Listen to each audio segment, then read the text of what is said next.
விஜய் இவ்வளவு கோரிக்கைகளை வச்சுட்டாரா அப்படின்றதே எனக்கு ரொம்ப ஆச்சரியமா இருக்கு. நீங்க ஏற்கனவே இருக்கிற அந்த ஸ்கீம்ஸ் எல்லாம் ஒரு அனௌன்ஸ்மெண்டா சொல்லி அதை ஒரு புதிய ஸ்கீம் மாதிரி ஆக்கிடுறாங்கல்ல இந்த விஜய் தரப்பு. திருச்சி வரைக்கும் என்ன ரோடு கேக்குறாரு? 6 வழி சாலை. இப்ப நீங்க போயிட்டு இருக்க ரோட்டுக்கு பேர் அது 6 வழி சாலை இல்லையா? எய்ம்ஸ் மருத்துவமனை வேணும்ன்றாரு. ஒரு செங்கலோட நிக்குது சார் அது. அதுக்குள்ள நீங்க இன்னொரு எய்ம்ஸ போய் கேட்கறதுக்காக போயிட்டீங்க. நிதி ஆயோக்கு போறீங்க சார். பினான்ஸ் செக்ரட்டரி இருந்தாரா? துறை சார்ந்த செயலாளர்கள் இருக்காங்களா இல்லையா? அவங்க எல்லாம் ஏன் போகல? அப்போ உங்க டூர் வந்து டி ராஜாவையும் சோனியா காந்தியையும் ராகுல் காந்தியையும் அப்புறம் இன்னைக்கு ஏதோ ஒரு கோயிலுக்கு போறதுக்காக உங்க டூரு இடைப்பட்ட நேரத்துல ஓய்வுல இருக்கும்போது நித்தி ஆயோக்குள்ள போய் அது போய் உட்கார்ந்துருக்கோம். ஸ்கூல்ல புடிச்சு வச்ச பிள்ளையார் மாதிரி. எதுக்கு வந்தோம்னு அதுக்கும் தெரியாது. இந்த பிள்ளைங்களை ஏன் இப்படி உட்கார வச்சிருக்கணும் டீச்சருக்கும் தெரியாதுங்கிற மாதிரியான நிலைமையில நேற்று நீங்க உட்கார்ந்துருந்தீங்க. காவிரியினுடைய கடைசி பகுதி எதுனா எங்க டெல்டா தான். எங்களுக்கு தான் முழு உரிமை. ஒரு சொட்டு தண்ணி கிடைக்காது, சுடுகாடாகி போகும். அந்த பிரச்சனையை அங்க பேசியிருக்காங்க. நம்ம மேற்கத்தாட்டு அணை விவகாரத்துக்கு பதில் சொல்லுங்கயா. யார் அனுமதி கொடுத்தது? நீர்வளத்துறை அமைச்சர் என்னையா பண்றாரு? எப்படி அந்த அறிவிப்பை வெளியிடுது கர்நாடகம்? கர்நாடகத்தை ஏத்து ஒரு வார்த்தை கேட்டிருக்காயா ஒன்றிய அரசு? கேட்கணும்ல. நெஞ்சுரம் உள்ள முதலமைச்சராக இருந்தா கேட்டிருக்கணும்ல. சிங்கப்பெண் பாதுகாப்பு படைன்னு ஒண்ணு உருவாக்கி பாவமா இருக்கு. பஸ் ஏறி ரோட்ல ஏறி நாங்க தான் சிங்கப்பெண் எங்கள்கிட்ட சொல்லுங்கன்றாங்க. ஃப்ரெண்ட்ஸ் ஆஃப் போலீஸ் யூனிஃபார்ம் இருக்கும், சும்மா மிடுக்கா பந்தா பண்ணிட்டு தெரிவாங்க. நீங்க சிங்கப்பெண் பாதுகாப்பு படைன்னு சொல்லி உன்னை கொண்டு வந்து சிரிப்பு போலீஸ் ஆக்கி விட்டீங்க. அவங்கலாம் நிதி ஆயோக் கூட்டத்துல விஜய் அவர்கள் மோடிக்கு நிறைய கோரிக்கைகள் வச்சிருக்காரு. இதெல்லாம் வந்து மத்திய அரசு வந்து விஜய்க்கு, அதாவது இதுக்கு முன்னாடி திமுக ஆட்சியில இருந்தபோது நிறைய முரண்கள் இருந்தது. பாஜக அரசு கூட அவங்களும் வந்து இப்ப திமுக நிறைய முரண்களோட இருந்தாங்க. இப்ப வந்து விஜய் அவர்கள் வந்து முதலமைச்சராகி இந்த மாதிரி கோரிக்கைகளோட போயிருக்காரு. விஜய் அவர்களுக்கு இந்த கோரிக்கைகளை வந்து பாஜக அரசு நிறைவேற்றி தருவாங்களா? இல்ல, முதல்ல தமிழ்நாட்டை மாற்றாந்தாய் மனப்பான்மையோடு நடத்துகிற ஒரு அரசு ஒன்றியத்தில் இருக்கிறது என்பதை நாம் உணர வேண்டும். அது விஜய் அல்ல, எடப்பாடி பழனிசாமி அல்ல, மு.க. ஸ்டாலின் அல்ல, எவர் வந்தாலும் அது மாற்றாந்தாய் மனப்பான்மையோடு நடத்தும். முதல்ல எனக்கு ரொம்ப ஆச்சரியமா இருக்கிறது என்னன்னா, விஜய் இவ்வளவு கோரிக்கைகளை வச்சுட்டாரா அப்படின்றதே எனக்கு ரொம்ப ஆச்சரியமா இருக்கு. சரி, மகிழ்ச்சி, வச்சுட்டாரு. என்னங்க அந்த கோரிக்கை அப்படின்னு பார்த்தா, ஒகேனக்கல் கூட்டு குடிநீர் திட்டத்துக்கு ஒரு புதிய வரைவு தரணும்ன்றாரு. இது எப்ப நிறைவேற்றப்பட்ட திட்டம்னு அவருக்கு தெரியுமா? ஒகேனக்கல் கூட்டு குடிநீர் திட்டம் கலைஞருடைய ஆட்சி காலம் 96 2001 வரைக்கும் இருந்துச்சுல்ல. அப்போ இந்த திட்டத்துக்கு வியூகம் வகுக்கப்பட்டது. இடையில அம்மையார் ஆட்சி காலத்துல அது ஒரு தொய்வு. அதன் பிறகு 2006 கலைஞர் ஆட்சி அதிகாரத்துக்கு வந்தவுடன் 2007 இம்ப்ளிமெண்ட் பண்ணிட்டார் ஒகேனக்கல் கூட்டு குடிநீர் திட்டத்தை. இப்போதும் ஒகேனக்கல் கூட்டு குடிநீர் திட்டத்தின் மூலமாக குடிநீர் பெறுகிற மாவட்டங்களினுடைய எண்ணிக்கையை நான் பட்டியல் போடுவேன். இப்ப இதை போய் என்ஹான்ஸ் பண்ண சொல்றீங்க. என்ன என்ஹான்ஸ் பண்ணணும்? நீங்க ஏற்கனவே இருக்கிற அந்த ஸ்கீம்ஸ் எல்லாம் ஒரு அனௌன்ஸ்மெண்டா சொல்லி அதை ஒரு புதிய ஸ்கீம் மாதிரி ஆக்கிடுறாங்கல்ல இந்த விஜய் தரப்பு.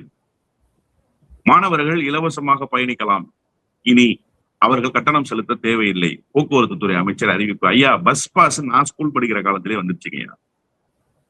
புரியுதுங்களா உங்களுக்கு? அது மாதிரி ஒகேனக்கல் கூட்டு குடிநீர் திட்டம் எப்போ வந்துருச்சு? அதை என்ஹான்ஸ் பண்றதுக்கு நீங்க போயிருக்கீங்க. சரி, இதை ஒரு பக்கம் விட்டுருவோம். எய்ம்ஸ் மருத்துவமனை வேணும்ன்றாரு. அடிக்கல்னு ஒண்ணு நாட்டினாங்க மதுரையில. அதுவே இன்னும் என்ன ஆச்சுன்னு தெரியல. சார். ஒரு செங்கலோட நிக்குது சார் அது. அதுக்குள்ள நீங்க இன்னொரு எய்ம்ஸ போய் கேட்கறதுக்காக போயிட்டீங்க. சரி, அதை விட்டுருவோம். செங்கல்பட்டிலிருந்து திருச்சி வரைக்கும் என்ன ரோடு கேக்குறாரு? சும்மா சொல்லுங்க சார், என்ன ரோடு கேக்குறாரு? 6 வழி சாலை. இப்ப நீங்க போயிட்டு இருக்க ரோட்டுக்கு பேர் என்ன சார்? 6 வழி சாலைனா என்ன அளவுல நான் புரிஞ்சுக்கிறேன். இந்த பக்கம் 3 ட்ராக், இந்த பக்கம் 3 ட்ராக். அதானே சார்?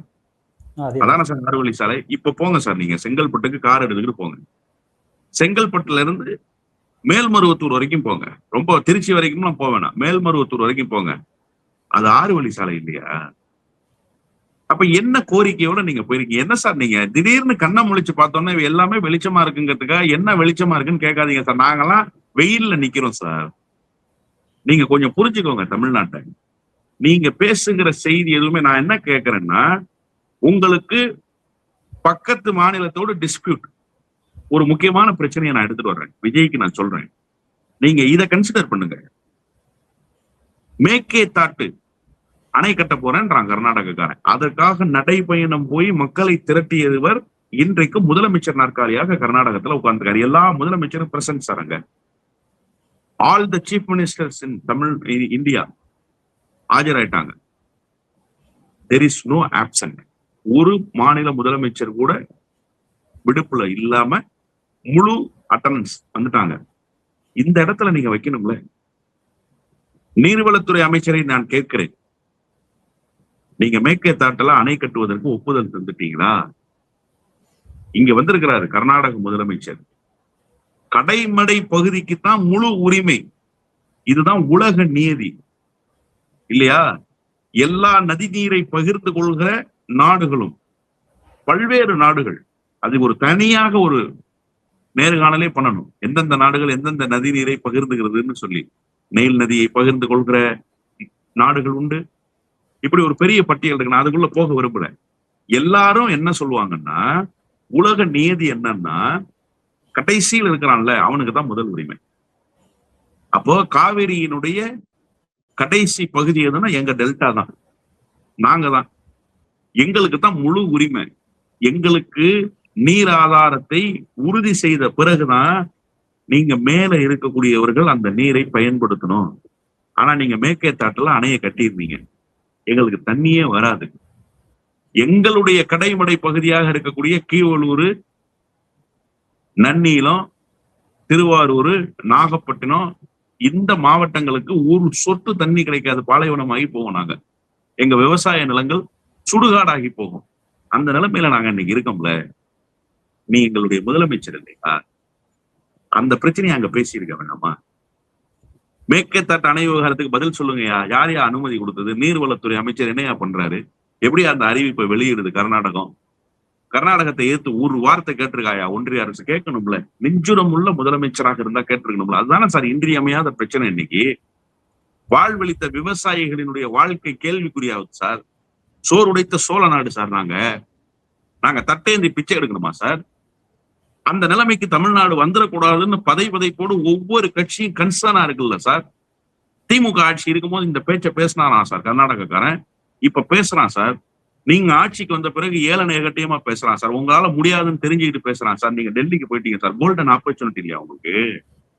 நீங்க அதை பேசியிருக்க வேண்டாமா? ஒகேனக்கல் கூட்டுக்குடிநீர் திட்டம் பத்தி பேசுறீங்க, 6 வழி சாலை கேட்கறீங்க சார். இதெல்லாம் இங்க இருக்கு. பிளீஸ், நீங்க இருக்கிறதே திரும்ப திரும்ப கேட்காதீங்க. பெண்களுக்கு பாதுகாப்பு இருக்க வேண்டும் என்பதற்காகத்தான் மகளிர் காவல் நிலையங்களை தமிழ்நாட்டுல உருவாச்சு. நீங்க சிங்கப்பெண் பாதுகாப்பு படைன்னு ஒண்ணு உருவாக்கி ஜோக்கர்ஸ் ஆக்கி விட்டுருக்கீங்க எல்லாரையும். அந்த பிள்ளைகள் எல்லாம் பாக்குறதுக்கு, அந்த சகோதரிகள் எல்லாம் பாக்குறதுக்கு பாவமா இருக்கு. பஸ் ஏறி ரோட்ல ஏறி நாங்க தான் சிங்கப்பெண், நாங்க தான் சிங்கப்பெண், எங்கள்கிட்ட சொல்லுங்கன்றாங்க. என்ன செய்வாங்கன்னா, அதுக்கப்புறம் தான் விசாரிச்சா தெரியுது அவங்க எஃப்ஐஆரே போட முடியாதான். அவங்களுக்கு எந்த ரூல்ஸ் அண்ட் ரெகுலேஷன் கிடையாதான். They are volunteer police. இந்த கம்யூனிட்டி போலீஸ்ன்னு ஒருத்தர் இருப்பாங்க, ஃப்ரெண்ட்ஸ் ஆஃப் போலீஸ். யூனிஃபார்ம் இருக்கும், சும்மா மிடுக்கா பந்தா பண்ணிட்டு தெரிவாங்க. ஆனா அவங்க போலீஸ் கிடையாது. அந்த மாதிரி ஒரு துறையை உருவாக்கி ஏற்கனவே இருந்த மகளிர் காவல் நிலையங்களுக்கு முழு அதிகாரம். நீங்க போனீங்கன்னா எஃப்ஐஆர் போட்டுருவாங்க. வரதட்சணை கேஸ்ன்னு போய் ஒரு பொண்ணை கம்ப்ளைண்ட் கொடுக்க சொல்லுங்க, கணவர் மேல உடனே எஃப்ஐஆர் போட்டுருவாங்க. மாமியார் மேல கம்ப்ளைண்ட் கொடுக்க சொல்லுங்க, மாமனார் மேல பாலியல் சீண்டல்னு கம்ப்ளைண்ட் கொடுக்க சொல்லுங்க, உடனே எஃப்ஐஆர் போட்டு தூக்கிடுவாங்க ஆளை. இது ஏற்கனவே தமிழ்நாட்டுல இருந்துச்சு.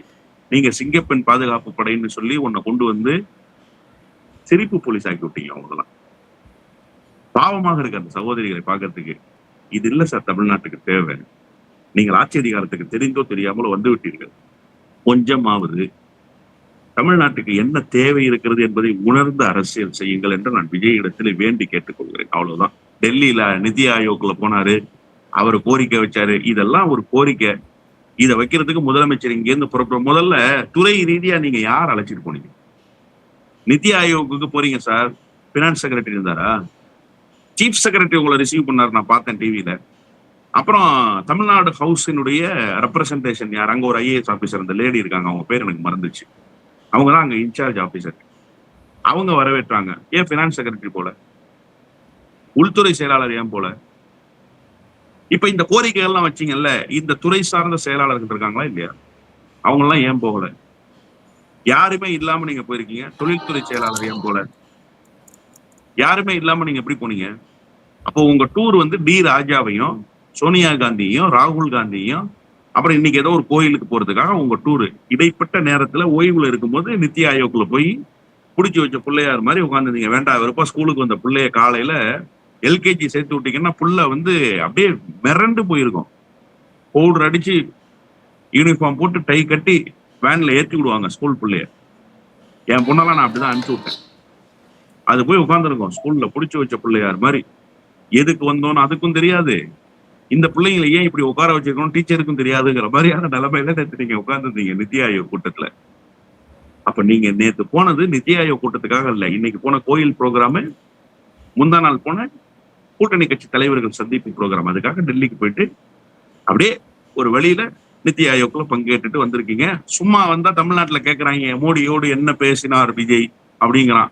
ஓகே, ஏதாவது ஒரு 12 எழுதி கொடுப்பா, அந்த 12 அப்படியே கொண்டு போய் கொடுத்துட்டு பார்த்துட்டு வந்துருவோம் அப்படின்னு சொல்லி இங்க ஏற்கனவே இருக்கக்கூடிய திட்டங்களை, இங்க ஏற்கனவே இருக்கக்கூடிய ஸ்கீம்ஸை புதுசா ஒரு பட்டியல் எழுதி கொண்டு போய் கொடுத்துட்டு வர்றீங்க. இதெல்லாம் ரொம்ப வருத்தத்துக்குரிய நிகழ்வு. ஒரு முதலமைச்சருக்கு இது அழகல்ல, அவ்வளவுதான் நான் சொல்ல முடியும்.